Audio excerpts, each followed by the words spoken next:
Hey guys, welcome back to another episode of the Takeoff Podcast. Today we are joined by none other than Paul Johnson. Paul is the founder and director of Alto Cost Management. Alto is a niche QS firm offering quantity surveying and cost planning services throughout Australia and New Zealand. With over 2 decades of experience in cost planning, estimating, and quantity surveying, Paul is a seasoned expert who has left his mark on multiple building projects across Australia, New Zealand, and the US. With comprehensive experience across the industry, from tier one contractors to developers and consultancies, Paul brings a unique view of the market and the different intricacies between working across multiple geographical jurisdictions. It's super exciting to have Paul join us today. Paul, welcome to the Takeoff Podcast. Thank you so much, Mick. Thank you so much for the great welcome and also for the description about my previous experience. Pretty much as you say, I am a seasoned consultant and professional within the industry. I have approximately 27 or 28 years of experience, ranging across many aspects of the industry through consultancies, for builders as an estimator and a cost planner, for developers in a similar aspect. And I've worked throughout Australia, New Zealand, and also in North America as well. So far, Paul,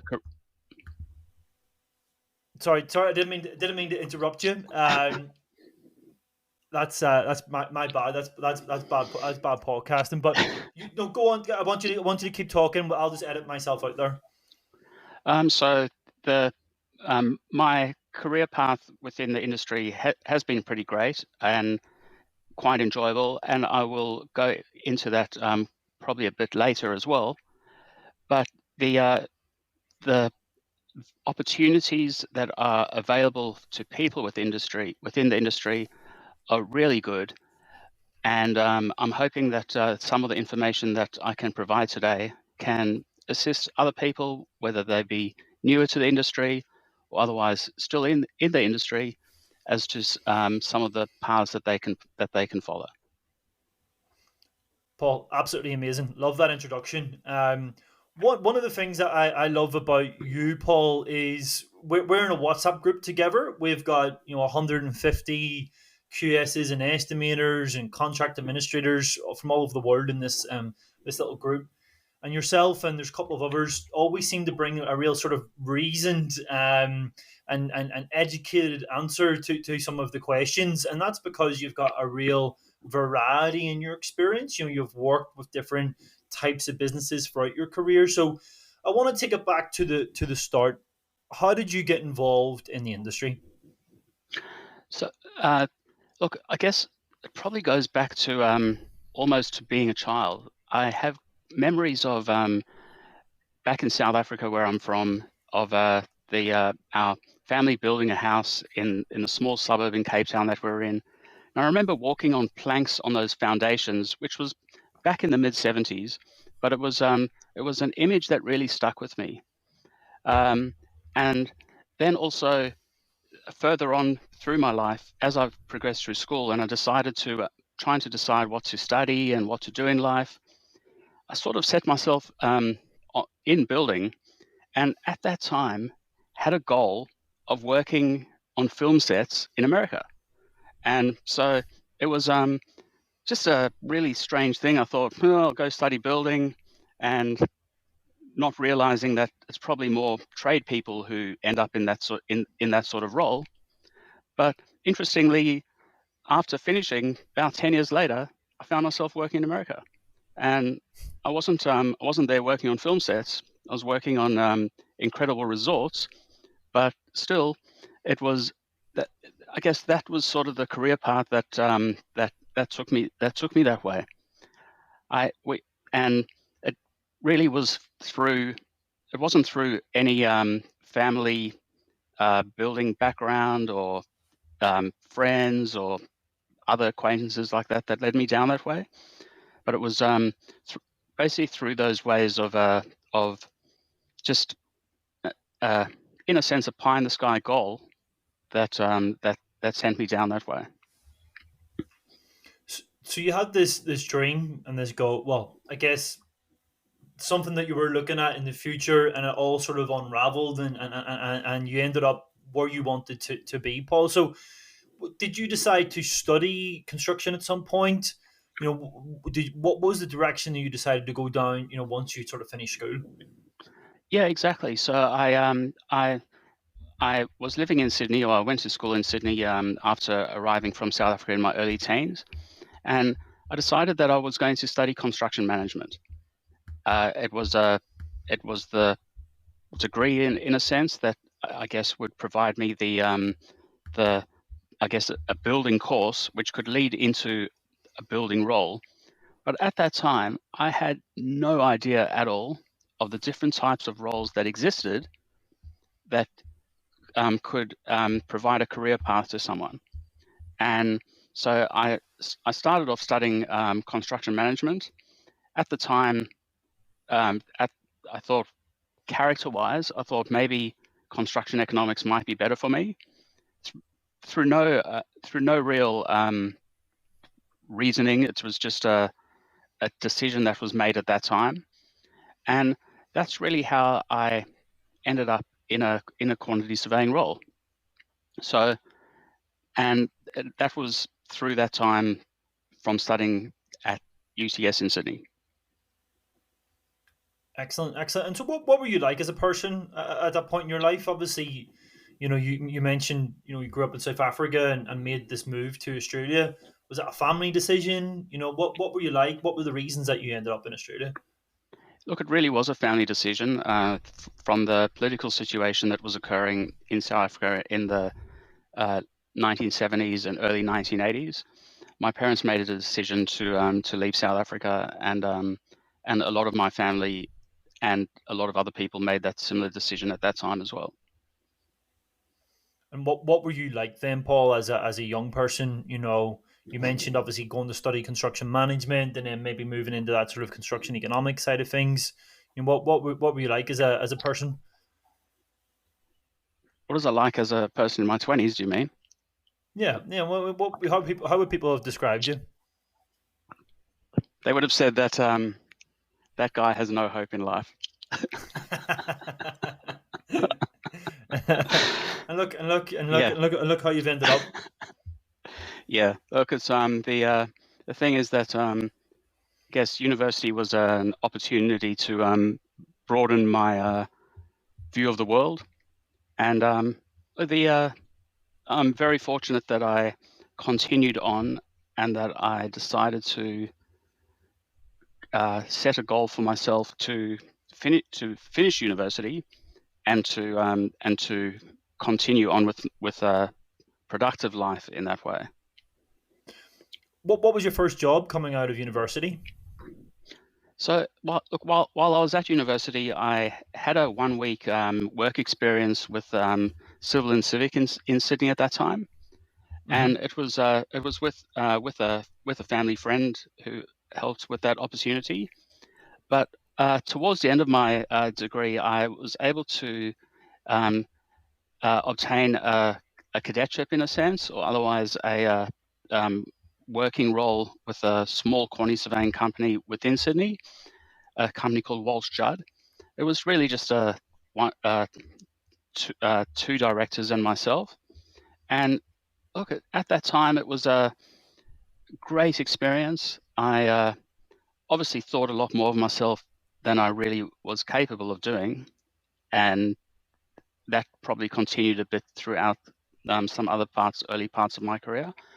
But otherwise, I really enjoyed going out to building projects, seeing existing buildings, looking at building plans. I was able to get very basic experience with things like back at that time. We didn't have on-screen takeoff systems. It was all measuring with a ruler, coloring in drawings, even folding drawings in a correct format so that they can be stored in filing boxes. And so it was really elemental experience that has really served me well, continuing on from that even now. But When I finished university, I took about 6 months off, I traveled for a bit, came back, and started working for a quantity surveying consultancy in Sydney. That was in 1998, and I continued in the quantity surveying industry sort of world with 2 or 3 other consultancies until about 2005, 2004, 2005. In that time, I was working in quantity surveying teams, doing work that, and I guess also thinking that I was a lot further ahead in my career than I actually was, and doing things that measuring bills of quantities, learning to measure different trades, really important items that will also continue to serve me well into the future.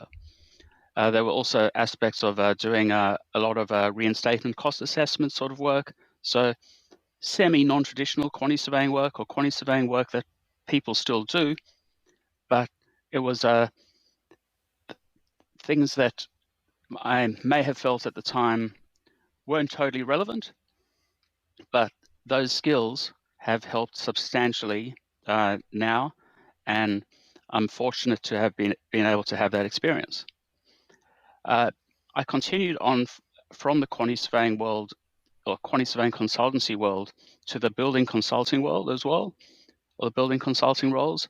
So doing work such as condition reports, schedules of condition, dilapidation reports, assisting on due diligence reports as well. And I was able to gain further experience in those areas that also now assist me as well, because I've have that experience. I know what that sort of work is like. I know what the requirements are, how to read leases, and that sort of thing. And I should also mention that, as well as just before that time as well, while I already had a quantity surveying degree, I further studied advanced diploma in property valuation, which broadened my horizon slightly in understanding property better, and property and valuation. And so following from that, I remember I was working in Sydney in about 2005. I had a new girlfriend at that time, who's now my wife, and she saw this ad. Back then, job ads were often in newspapers, and so she saw this ad in the newspaper for seeking quantity surveyors to go work in America. So, and it was it was actually in the recycling bin at the place that she was living at, and she said to me, "Oh, Paul, this looks like something you might be interested in." So I applied, went through the interview process with people who flew to Australia from the US to interview me, and was very fortunate to obtain this role working in Orlando, Florida. So we went to the US on an E3. I went there on an E3 visa. In order for my wife, or in order for my girlfriend and I to go together, we had to get married. So we got married, and then and we started a great life over there. And I was working for a company called Marriott Vacation Club and the Ritz-Carlton Club, and they were building timeshare resorts in all these cool places around the world, and also throughout the US and the Caribbean. So I got to work on projects in San Francisco, in the US Virgin Islands, in St. Kitts, on the east coast of the US, on the west coast, and was really exposed to a much bigger corporate organization that with many layers of management and people working there, and it provided valuable experience that also continued to help me further into the future. Following No, I really like that, Paul. Well, that's really fascinating. Going from obviously South Africa then to Australia, and then having this opportunity to work in the US. What were the main differences for you working in the US compared to working in Australia? Look, it was a pretty seamless transition in a way. I guess some people might say the difference being in the measurement system or I guess the measurement system between metric and Imperial. imperial system. But look, in the end, it was that was easily surmounted. Or so the we really loved it. We really loved it over there, and it was a great experience. Compared to Australia, what is a QS responsible for in the US? Are they doing pre-contract and post-contract? Would it be more similar to what you would do in New Zealand and the UK, or is it more of that sort of pre-contract cost planning? Look, for that, working for that big developer, the sort of roles were mainly pre-contract sort of work for feasibilities for proposed projects. Otherwise, preparing tenders that were either measured in-house or otherwise measured externally for traditional bills of semi builders bills of quantities and tendering. Look, but at the same time, there was also an element of post-contract work as well. On one project in the Caribbean, that there were a large number of subcontractor variations that I was involved in assessing and assisting in closing out. So Awesome. Was there any sort of differences from a cultural perspective that you felt like were harder to overcome? Whether how the different types of subcontractors that you're using, that sort of thing. it's pro- probably not. I would say that it Hmm. was. I feel that people are people in the end, and that if you're dealing with a person in one location compared to dealing with a person in another location, it still is fairly similar. Yeah, yeah. No, I understand. It's not like, okay, you're going in. It's English is the first language. It's probably the most modern country in the world. So what at what point did you decide that you want to return back to Australia? So the GFC sort of came at that sort of time, and so we returned at that time in mid 2008, and from moving to the US from Sydney and living in Orlando, we decided, the Gold Coast seems like a good idea. There's palm trees. So Hmm. we uh, we decided to move to the Gold Coast, and I was fortunate to secure a role from there that I was able to move into straight away in the Gold Coast.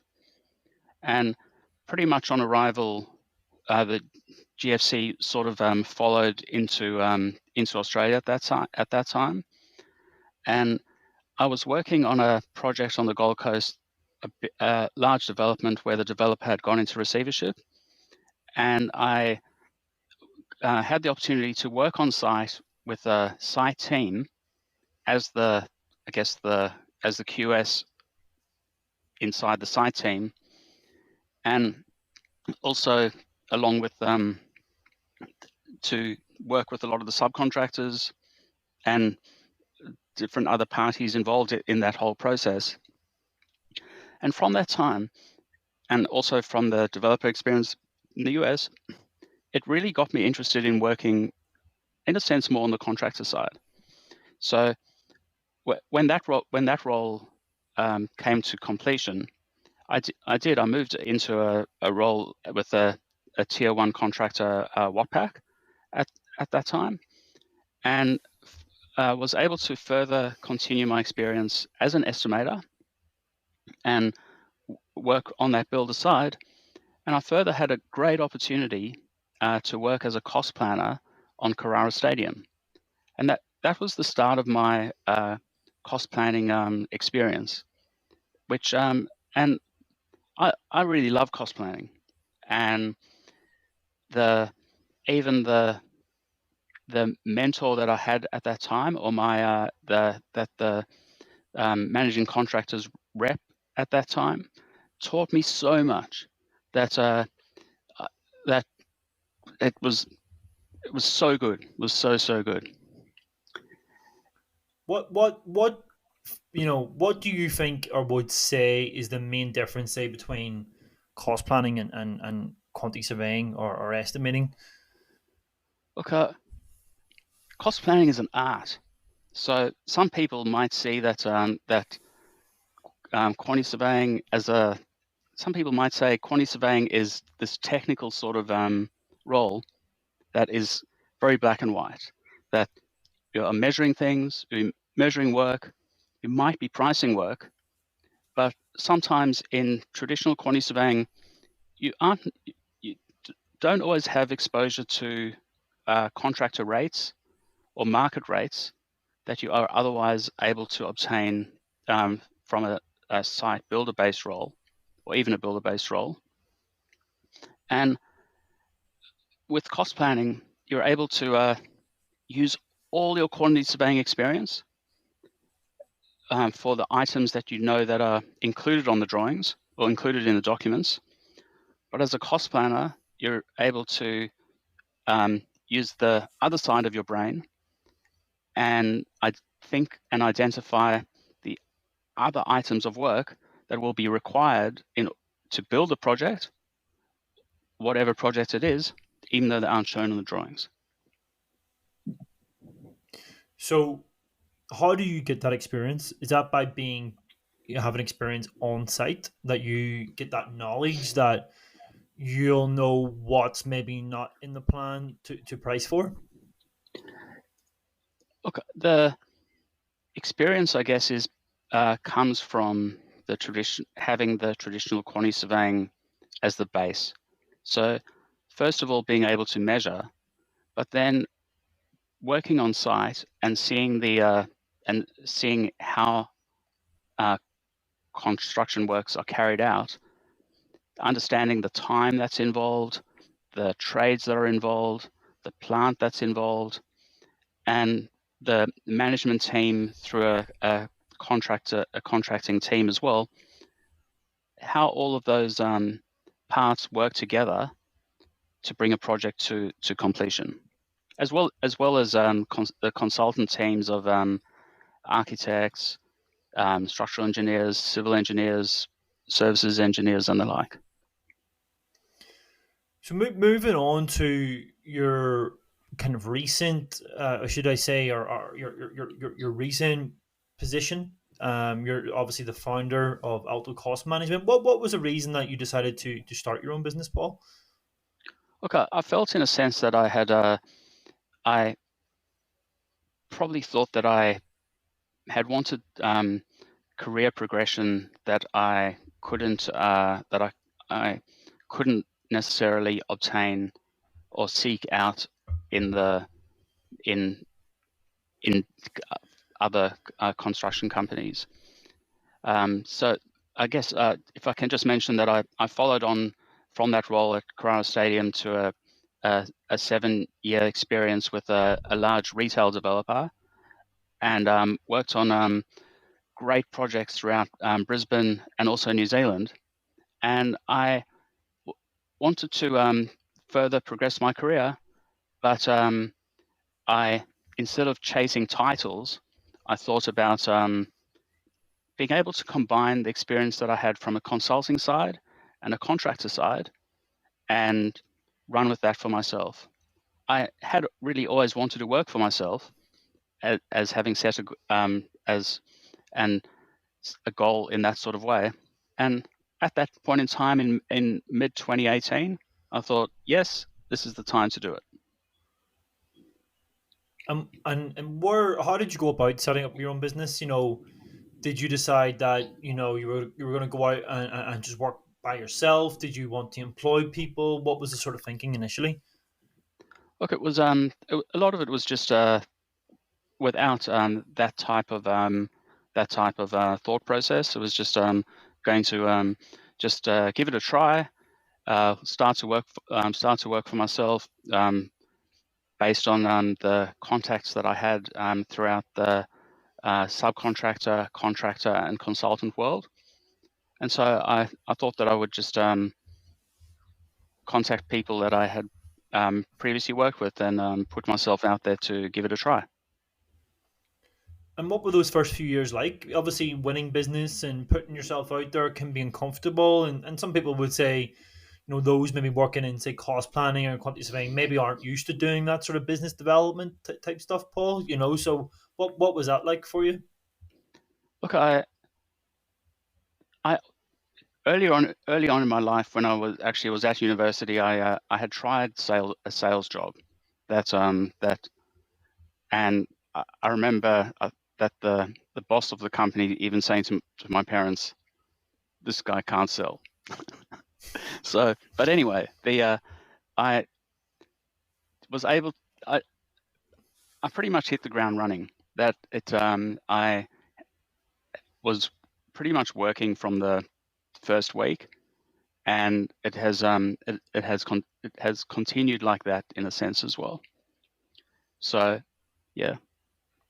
Did you find that you were ringing old clients, ringing new clients? How did you go about getting an order book of work? Because the reason why I'm asking is that there's a lot of people that come to me and ask, hey, I've been working for this company for the last 10 years, thinking about starting by myself, and a lot of people will think it's easy, but as you know, Paul, it's not always. There's ups and downs. I think the statistic is like 80% of businesses or something like that actually collapse within 5 years or something like that. So it's not as easy as people make it out to be. Look, it's Nick, you're very right there. It definitely isn't as easy as people make it out to be.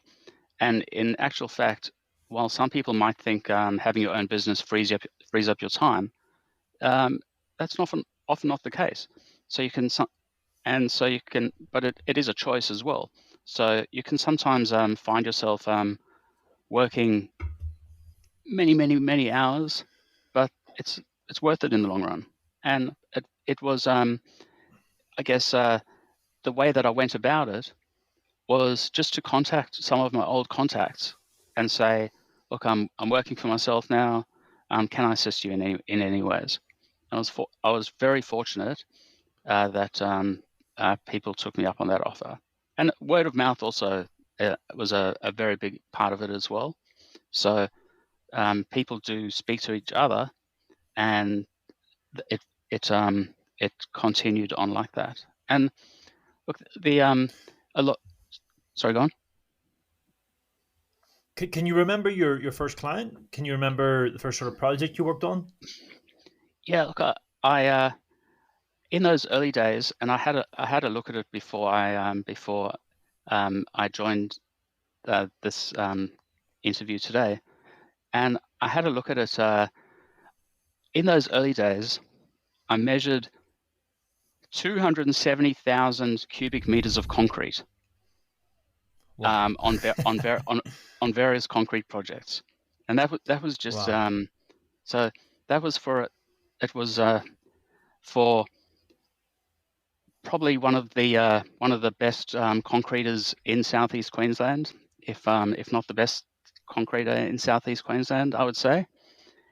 And I was fortunate to be able to measure projects for them, and that was a contact that I had from previous work experience or from previous uh,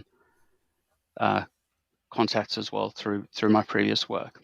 And I feel that you can only not you can only, but that being kind to people and treating people fairly in every aspect of your life helps. So if someone is the type of person that wants to be mean to people, or I shouldn't say screw people over, it's not the right way to do it, to say it, but it's not going to help you in the long run. It's that by being fair and being reasonable, even to people that you're working on the other side of the table of, will help into the future. And I've generally followed that way of being. How has the company evolved from then to now, Paul? Look, it's starting off as a one-man band in the study of my house, uh, working by myself for a year. I hired my first staff member after a year. Um, I was fortunate because earlier, a few years before that, I had taught at Bond University as a sessional lecturer, and which was also a goal earlier on in my career. I thought, be nice to be able to teach while I'm working, and I was able to contact the university and uh, find an employee at that time, and so at that point it was Paul and an additional employee. We also took on a further intern at that time as well, which was just pre-COVID, and Mm. so end of 2019, early 2020, and at that time as well, I decided, I needed to find. I didn't want to be working at home, always spending my time at home. So which over the next 2 years, I spent all the time at home anyway during COVID. But I found a desk space in Brisbane City, and Mick, I recall you remember meeting you there on Adelaide Street Mm. back in about Yep. early 2020 sort of time, and Yep. it was myself and my team and a planner who I worked with previously as well, who were in this particular office, and I ended up taking on another intern. Alto was then a team of 3, and then from that as well, we continued from working in the city to opening a regional office between the Gold Coast and Brisbane in Beenleigh, where I currently work quite some time as well, balancing the time between here and the city. And so the company currently sits at 3 of us plus an intern, and interns that revolve or just and change that. And the internship program through Bond University really assists students to be able to gain valuable experience prior to entering the industry. So at the moment, the company has grown from those early days, but I haven't really overcapitalized and taken on multiple staff members or have a expensive lease in that sort of way. So I'm looking more at steady growth in that sort of way. And what has the business done for you, Paul? Because obviously, as we spoke about, sometimes you can work more. I probably would say I would work significantly more as a business owner than I would have as an employee. So, what has the business given you? Has it given you flexibility, freedom, financial freedom? What has it done for you? So there's look, although I find that I do work a lot more, it definitely has provided a lot more personal freedom. I'm able to I really enjoy martial arts and gym training. I'm able to do that sort of training, not really whenever I want, but I can be training at 8:30 or 9 o'clock in the morning when I would otherwise have to be at work. But that's a sacrifice, and I then will work late at night to make up the time. So yeah, there is definitely an element of personal freedom, and that definitely that sort of that helps with definitely for mental health as well, to uh, complete, well, to have a level of fitness, or level of levels of fitness that help with stress release and mental health sort of stuff. Look, from a financial freedom sort of side, I guess that's something that will probably come. It's but it's I would say I'm much happier. Look, I wouldn't say if I'm much happier working for myself than working for a company. Have previously worked for some great employers, as part of some great teams as well. Yeah, that's 100%. I always think that you only get to the place that you are now because of the people that have helped you along the way. So whether that's companies giving you, entrusting you, the people within those companies providing you with the experience, and then as you had mentioned, you can go back into those relationships that you've built in order to develop your own business and pipeline and that sort of thing. Well, one thing I'm noticing quite a bit, Paul, is that there's a lot of QS firms that would outsource a lot of their sort of like bills of quantities and measurement work, maybe to India, Sri Lanka, those types of locations. What's your sort of thought process behind that? Is that something that works well? Can it work well? Have you had any experience in that at all? Look, I actually have had experience in that. So I have previously investigated the idea of having staff offshore. It's Personally, I feel that local staff working, or local people, or people working with you, either in an office or that you are able to communicate with in that way, is more valuable. That while there might be a cost saving, from a theoretical cost saving, sometimes for having offshore staff, the time that's Mm, involved in actually reviewing work sometimes offsets that. And for me, mm. look, it possibly is something that I could explore again in the future. I'm not ruling it out, but it's I have it is something that I have explored previously. Yeah, it's interesting model. I see it. Some builders now doing it. Seeing some QS firms doing it, but at the same time, there's from what I've heard is that it is tricky to get it right. You've got to spend a lot of time in investing and getting people up to scratch. How do you see the market currently in what you're doing, Paul? How would you describe the market? Look, I feel that 2024 has, in a sense, has been, at least in Southeast Queensland, personally, has been in a sort of holding pattern. That there has been some uh, after a extremely busy end of 2023, that there was some a slower start to the year, and I think that some of that is to do with government decisions, particularly around the Olympics. Um, I feel though that the market has started to pick up again, and interestingly, even today the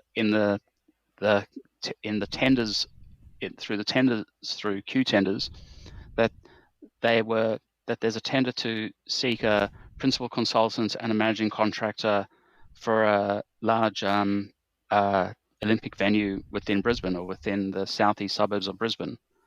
And so that's extremely promising, because it indicates to me that that I guess the gates are starting to open.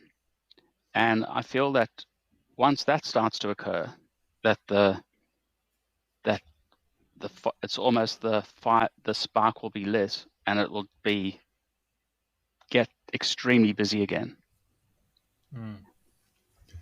Do you think that Australia has the resources, or Southeast Queensland has the resources to complete this work? Look, I would say with quite a lot of challenge, there would be quite a lot of challenge for that. I feel that yeah, both from a knowledge talent as well as from a point of physical talent to do it, to build it as well. So I feel that that a large amount of construction and construction resources and also knowledge staff will be taken up with some of these projects that will over the next 7 or 8 years, which may make it challenging for other parts of the industry as well, who will be competing for the same labor across the technical knowledge and physical side. Yeah. Well, I'm noticing a big shift towards renewables at the moment. There's a lot of companies wanting renewable experience. Obviously, we've got some big, I guess, goals to hit. From a green energy perspective, clean energy, all that sort of stuff. So, I'm seeing even civil infrastructure, renewable companies now looking into the vertical construction space to see what kind skill sets can be transferred. I guess in terms of the market over the next 10 years, how do you think it's going to change? Between now and the Olympics, Paul.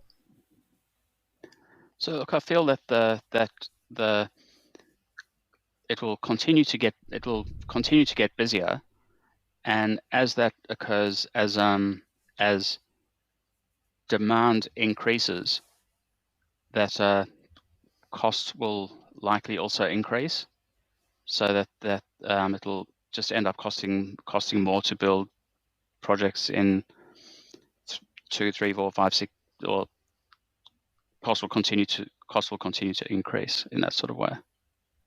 So, but look, it's a sign of progress as well. So I don't see it as a negative. And that's obviously creates a lot of demand for quantity surveyors, cost planners, that sort of thing. Obviously that's going to continue to track from a growth perspective. Just sort of finish the conversation today, then, Paul. I mean, what's exciting you about the industry as it is at the moment?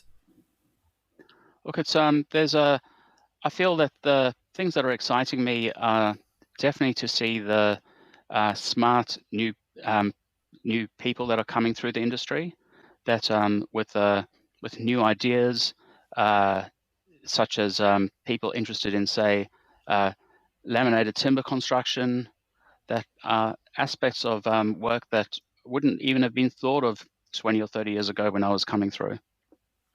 Mm, yeah, there's a lot of innovation. Mm. To round it off today, then, Paul, what's one piece of advice you would give a young person coming in the industry? I think obviously that's just coming off the back of what you're talking about. Some of these great ideas. What's one piece of advice that you'd maybe say, hey, consider this, but as you're growing throughout your career. Look, I feel that it's important to, um, in a sense, be happy in a sense, be happy, although thinking about the future with every point that you are at. So sometimes you can feel that that the type of work that you're doing isn't what you feel you should be doing, or which is could be just it could be and everyone has it with our ego that says that we want to be doing more or better than we are currently doing. So I feel that it's important to appreciate where you are at any particular time. And the other aspect of that is also, um, for new people coming through the industry, is to try to learn as much as possible. Seek out a mentor as well. It's something that I didn't find through at my start of my career, or at even through later times. And find a mentor who can advise you or let you know the different opportunities that exist out of what you study. Construction Mm. is such a diverse field, and there's multiple roles that staff or people can follow from that one degree of construction economics or construction or whatever it is, or construction management as well. So yeah, it's just seek out assistance, but also to be kind, which will help substantially into the future as well. I agree, Paul. It's been fantastic having you on the show today, hearing about your career, your experience with different types of businesses, experience in the US, Australia, New Zealand, and what you've been doing with your own business. So I think it's amazing. You're a great advocate for the industry, and it's been a pleasure having you on the show today. If I can can I say one more thing as well, if I can? And that is as well, having my own business allows me also to do pro bono works, and it's something that I wouldn't be able to do if I was necessarily working for another company and devoting my time to construction projects for charities or otherwise for people who may not be able to afford the services. Awesome. So what sort of stuff do you do in that respect, Paul? Is that like working maybe for doing cost plans or QS work? What sort of stuff? So I was fortunate to be the quantity surveyor on a project that was led by Coho Group Mhm. for the Sporting Wheelies organisation, which is the wheelchair sports organisation for the um, for Olympics and training in that sort of way. And yeah, Coho Group were really great in that regard as well, and the team that as well. Amazing. Well, that's a brilliant way to round off the episode. If there's anyone out there that would like to, engage with Paul, maybe on a business perspective, information perspective, whatever it might be, what's the best way to get in touch, Paul? Is it by LinkedIn? Look, it's I'm active on LinkedIn. Otherwise, Alto Cost Management is easily also found um, on, on the internet, www.altocost.com.au. But yes, through LinkedIn to contact me personally. Happy to provide advice for anyone seeking roles throughout the industry.